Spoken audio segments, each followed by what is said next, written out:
మార్కండేయ మహర్షి చేత ప్రతిష్ఠ జరిగినటువంటి శివలింగం ఒకటి కనపడుతూ ఉంటుంది. అంతటి మహానుభావుడు ఆ మార్కండేయ మహర్షి మనకి దుర్గా సప్తశతి ఇచ్చారు.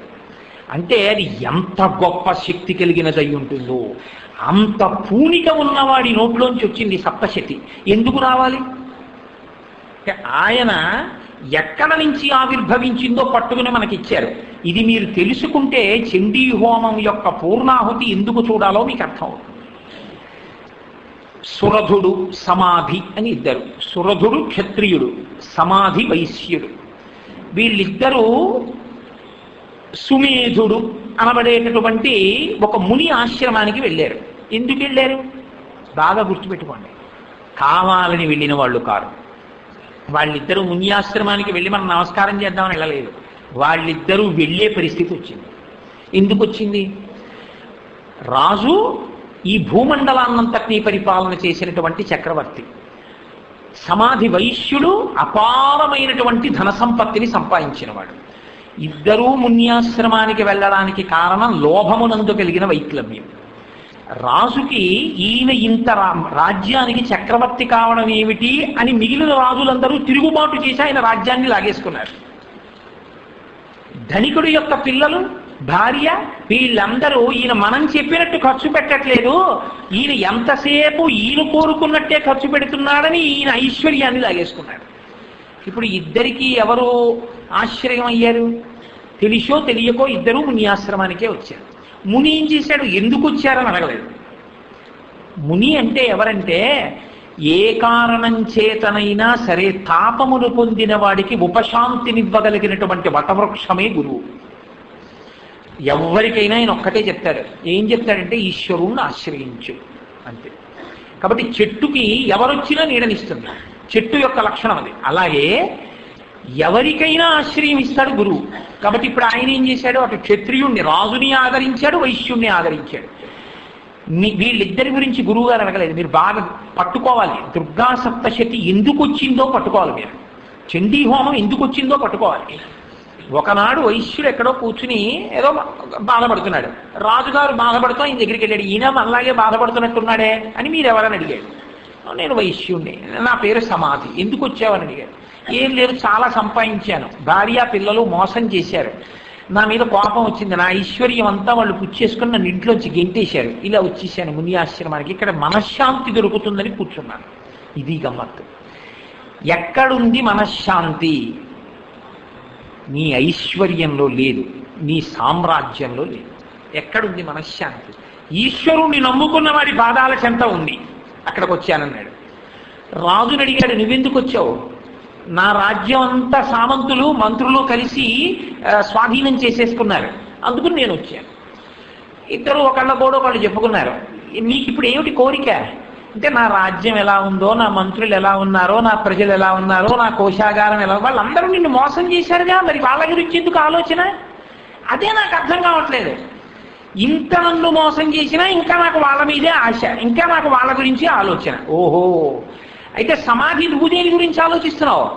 ఆయన అన్నాడు, మా ఆవిడ ఎలా ఉందో, మా పిల్లలు ఎలా ఉన్నారో, నా ఐశ్వర్యం ఎలా ఉందో, నీకు దాని గురించే ఆలోచన. ఇప్పుడు వాళ్ళిద్దరు అనుకున్నారు, మనం లోకంలో వాళ్ళ కోసం నమ్మి అంతా సంపాదించి తెచ్చినా, వాళ్లే మనని మోసం చేసి బయటికి పంపించినా మనం వాళ్ళ గురించి ఆలోచిస్తున్నాం. ఇది ఏం ఆశ్చర్యం రా, ఎందుకు ఇలా ఆలోచిస్తున్నాం మనం? ఇది తెలియకగా ఇద్దరు ఇక్కడికి వచ్చారు. తెలుసున్నవాడెవరు? గురువుగారు. కాబట్టి గురువుగారిని అడుగుదాం పదన్నాడు. ఇది అడిగే వరకు ఆయన ఏం మాట్లాడలేదు. అందుకని ఆయన్ని సుమేధుడు అని పిలిచారు. మంచి మేధస్సు ఉన్నవాడు అంటే పరిపక్వమైతే తప్ప గురువు చెప్పకూడదు. భగవద్గీత ఎప్పుడు పడితే ఎప్పుడు చెప్పాడు ఏమిటి? మంచి సందర్భం వచ్చాక చెప్పాడు. ఇప్పుడు ఇద్దరు వెళ్ళి గురువుగారిని అడిగారు, గురువుగారు ఇదేమిటండి, మమ్మల్ని వాళ్ళు మోసం చేసి పంపించేసినా మాకు ఇంకా వాళ్ళ మీదే వ్యామోహం ఉండిపోయింది అన్నారు. అంటే ఇప్పుడు గురువు గారు మాట్లాడడం మొదలుపెట్టారు. ఏం లేదు నాన్న, దాన్ని మాయా అంటారు అన్నాడు. మాయ అంటే ఏమిటి గురువుగారు అన్నారు. మాయ అంటే పరాశక్తి యొక్క విలాసము అన్నాడు. అంటే ఆవిడెవరు అన్నారు. అంటే ఇవంతా చెప్పారు. 700 శ్లోకాలు చెప్పారు. ఈ 700 శ్లోకముల యొక్క వ్యాఖ్యానం బాగా అర్థమైందనుకోండి, మీకు అర్థమైతే మీకు ఈ లోకమంతా సినిమాలా కనపడుతుంది. మీకు ఈశ్వరుడే కనపడతాడు. అందుకే నేను మీతో మనవి చేసిన అందులో 5వ అధ్యాయం పట్టెక్కువ అండి. అందులోంచేగా యా దేవీ సర్వభూతేషు శక్తి రూపేణ సంస్థిత నమస్తస్యై నమస్తస్యై నమస్తస్యై నమో నమః యా దేవీ సర్వభూతేషు లజ్జారూపేణ సంస్థిత నమస్తస్యై నమస్తస్యై నమస్తస్యై నమో నమః. అసలు అన్నీ ఎక్కడ ఉన్నాయో చెప్పేసి అవన్నీ అమ్మవారే అని చెప్తుంటారు. ఇటువంటి తల్లి గురించి మీరు ఇద్దరూ కూడా కొంతకాలం పాటు నేను చెప్పిన ఈ శ్లోకాల్ని జపం చేసుకోండి, అంటే పారాయణ చెయ్యండి, బాగా లోపల దాని తత్వాన్ని విచారణ చెయ్యండి అని చెప్పాడు ఆయన. ఇద్దరూ విచారణ చేశారు. అంటే దాన్నే పారాయణ అంటారు. తిప్పారు లోపల, తిప్పితే తిప్పితే తిప్పితే తిప్పితే ఇద్దరి ముందు కొంతకాలానికి పరాశక్తి ఎదురుగుండా వచ్చి నిలబడింది. అమ్మవారు సాకారంగా నిలబడిందండి. వచ్చి నిలబడి ఏం కావాలి అని అడిగింది. ఇలా ఇద్దరిని అడిగితే సురథుడు అన్నాడు, రాజు నాకు మళ్ళీ రాజ్యం ఇప్పించమ్మా, శత్రుకంటకం లేకుండా పరిపాలించగలిగినటువంటి శక్తిని అనుగ్రహించు. ఆవిడంది తథాస్తు. ఇప్పుడు ఆవిడకు ఒక విషయం అర్థమైంది. పారాయణ చేశాడు, ఎంతో ప్రయత్నపూర్వకంగా పట్టుకున్నాడు, కానీ తన కోరిక నుంచి కించిత్తు కూడా విడిచిపుచ్చుకోలేకపోయాడు. పిచ్చివాడు ఇవన్నీ అడుగుతున్నాడు, ఏమిటి దానివల్ల ఉపయోగం, అవేమైనా గట్టి ఎక్కిస్తాయా, ఎక్కించవు, కానీ అవే పట్టుకుంటున్నాడు. సరే ఇంకా ఈ జన్మకి ఇలా పోనీహ అని ఆవిడంది తనంత తాను ఒక వరం ఇచ్చింది. వచ్చే జన్మలో నువ్వు సావర్ణి అన్న పేరుతో సూర్యవంశంలో జన్మిస్తావని. ఇది ఆయన అడగలేదు, అడగకుండా ఆవిడిచ్చింది. ఎందుకని అంటే అమ్మవారి అనుగ్రహంతో కనీసం వచ్చే జన్మలోనైనా వ్యామోహం పోయి అమ్మవారి పట్ల భక్తితో ఉపాసన చేసే క్రమంలోకి తిప్పడానికి, అంటే ఆ తత్వ విచారణ చేసి లౌకిక ప్రయోజనములు కోరని వాడినిగా తయారు చెయ్యాలని. సమాధి వంక తిరిగింది. నీకేం కావాలని అడిగింది. ఆయన అన్నాడు, ఆయన వైశ్యుడు, ఆయన అన్నాడు, అమ్మ నాకేం వద్దు, నన్ను నీలో కలిపేసుకోవాలి. మరి ఆయన ఇంతకు ముందు భార్యా బిడ్డల గురించిగా ఆలోచించాడు. అంటే మీరు బాగా పట్టుకోండి, సప్తశతి పారాయణం చేస్తున్న వాళ్ళందరూ ఒకేలా చేస్తున్నా, ఒకేలా చండీ హోమం చేస్తున్నా, లోపల స్థాయిని బట్టి ఆవిడ అనుగ్రహాన్ని ఇచ్చేస్తుంది. ఈయన లోపల సప్తశతి తిప్పుతున్నప్పుడు ఏమిటి లోకం, ఏమిటివన్నీ, ఇదంతా పరమేశ్వరి చిద్విలాసం, ఇవన్నీ ఏమిటి పెద్ద విషయాలు, కాతే కాంత కస్తే పుత్ర సంసారోయమతీవ విచిత్ర కశ్యత్వం కక్కుపయాయాత కర్తం చింతియ తర్యభ్రాత పట్టుబట్టింది ఆయనకి. అందుకని ఆయనకి వైరాగ్యం వచ్చింది. ఆయన అన్నాడు, అబ్బా వద్దమ్మా, ఇవేమీ నాకు వద్దు, ఇక మళ్ళీ భార్య బిడ్డలు ఇవేం వద్దు, కాబట్టి ఇదే ఆఖరిసారి శరీరం వదిలిపెట్టడం, నీలో కలిపేసుకోవాలన్నాడు. ఆవిడని ఇచ్చేశాను సాయుధ్యం. ఇప్పుడు వైశ్యుడు సాయుధ్యాన్ని పొందాడు, క్షత్రియుడు రాజ్యాన్ని పొందాడు. అడగకుండా ఉత్తర జన్మలో సూర్యవంశంలో జన్మించాడు. ఇప్పుడు ఆవిడ ఇచ్చేసిందా లేదా? సమస్త రాజ్యము కావాలన్నవాడికి రాజ్యం ఇచ్చింది, మోక్షం కావాలన్నవాడికి మోక్షం ఇచ్చింది. ఇవి రెండూ ఇచ్చిన ఆవిడ మీ అమ్మాయి పెళ్లి చేయలేదని మీరు అనుకుంటున్నారా? ఇవి రెండూ ఇచ్చిన ఆవిడ మీ అబ్బాయికి చదువు బాగా వచ్చేట్టు చేయలేదు అనుకుంటున్నారా? ఇవి రెండూ ఇచ్చిన ఆవిడ మీ అబ్బాయికి ఉద్యోగం వచ్చేట్టు చేయలేదు అనుకుంటున్నారా? ఇవి ఇచ్చిన ఆవిడ ఏదైనా ఇవ్వగలదు. ఎందుకంటే ఇవి పతాక స్థాయి, ఐశ్వర్యమునందు పతాక స్థాయి, సమస్త భూమండలమును పరిపాలన చేయడం. ఆధ్యాత్మికత ఎందు పతాక స్థాయి, పునరావృత్తి రహిత శాశ్వత శివ సాయుధ్య స్థితిని పొందడం, అదే సరస్వతి మోక్షం. ఇప్పుడు ఆవిడ మహాకాళి, మహాలక్ష్మి, మహాసరస్వతి స్వరూపంగా ఇద్దరిని అడ్డుపెట్టి అన్ని ఇచ్చింది. ఇప్పుడు ఇంకా నువ్వు ఏమైనా కోరుకుంటే ఇవి తప్ప ఇంకోట్లేవు, ఇంతకన్నా కింద ఉంటాయి కానీ ఇంతకన్నా పైలోటి అడగడానికి నీకేం లేదు. కింద నీ ఇష్టం, ఏమైనా అడుగు. ఏమండి మా ఆవిడికి ఒంట్లో బాగుండాలి, ఖచ్చితంగా బాగుంటుంది. ఏమంటే మా అబ్బాయికి మంచి చదువు రాలి, వచ్చి తీరుతుంది. మా అమ్మాయికి మంచి సంబంధం రావాలి, వచ్చి తీరుతుంది. ఇవన్నీ ఏమిటి? కామకోటి అంటారు. అందుకే కామకోటి అంటే నీ కోరికల యొక్క హద్దు. ఇంకా ఎంత దూరం నువ్వు వెళ్ళగలవో అంత దూరం వరకు ఇవ్వగలిగిన తల్లి మోక్షం వరకు.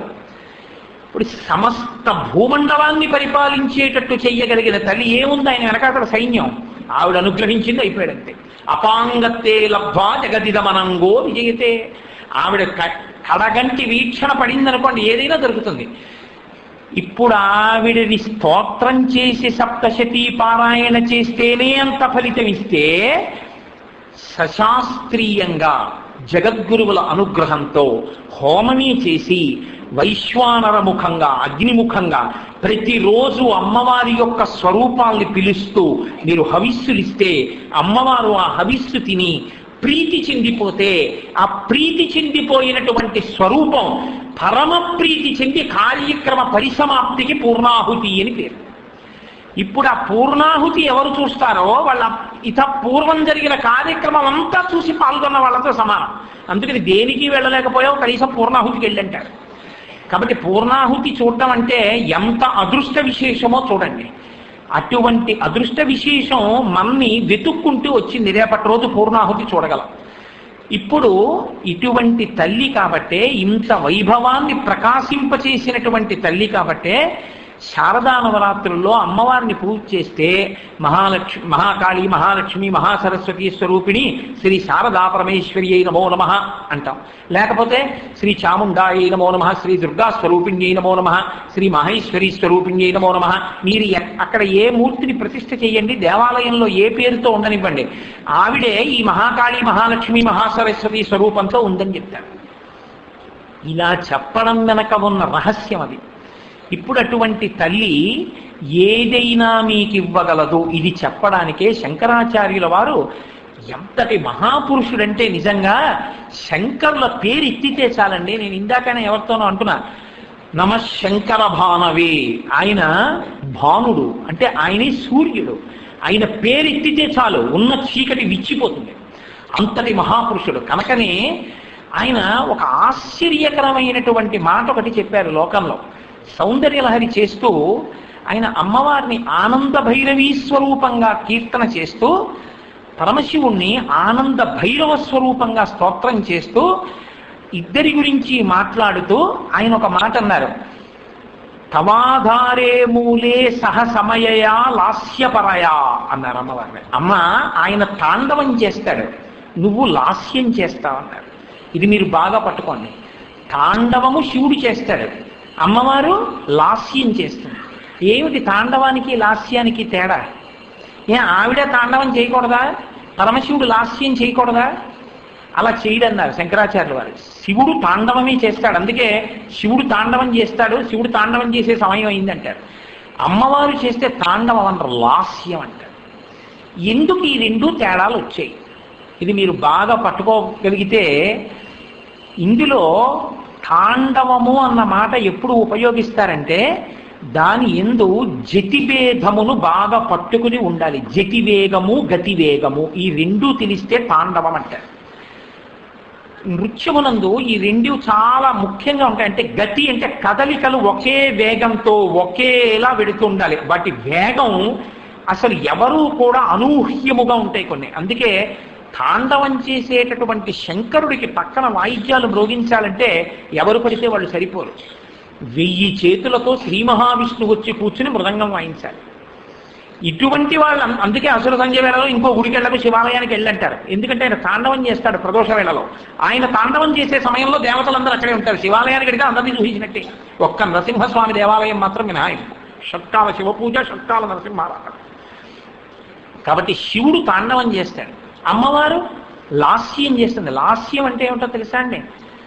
భావము, అభినయము ఈ రెండు ఉంటే లాస్యం అంటారు. అంటే అది చాలా చక్కగా లలితముగా ఉంటుంది. అంటే భావ ప్రకటన అంటే ఇందులో వేగం ఉండదు. ఒక పక్కన కీర్తన చేస్తే ఏదో సత్యభామ లేఖ రాస్తోంది అన్నారు అనుకోండి, పక్కన కూర్చున్నావిడ ఏమని లేఖ రాస్తోందో చదువుతూ ఉంటుంది. కృష్ణ భగవానుడి పాదారవిందములకు నమస్కరించి అంటుంది. అంటే ఈవిడప్పుడు ఏం నాట్యం చేయదు. ఈవిడ ఏం చేస్తుందంటే నిలబడి నిజంగా ఉత్తరం రాస్తున్నట్టుగా ఇలా ఇలా అంటూ ఇలా నమస్కరిస్తున్నట్టు అంటే ఇప్పుడు భావము ప్రకటనమవుతుంది.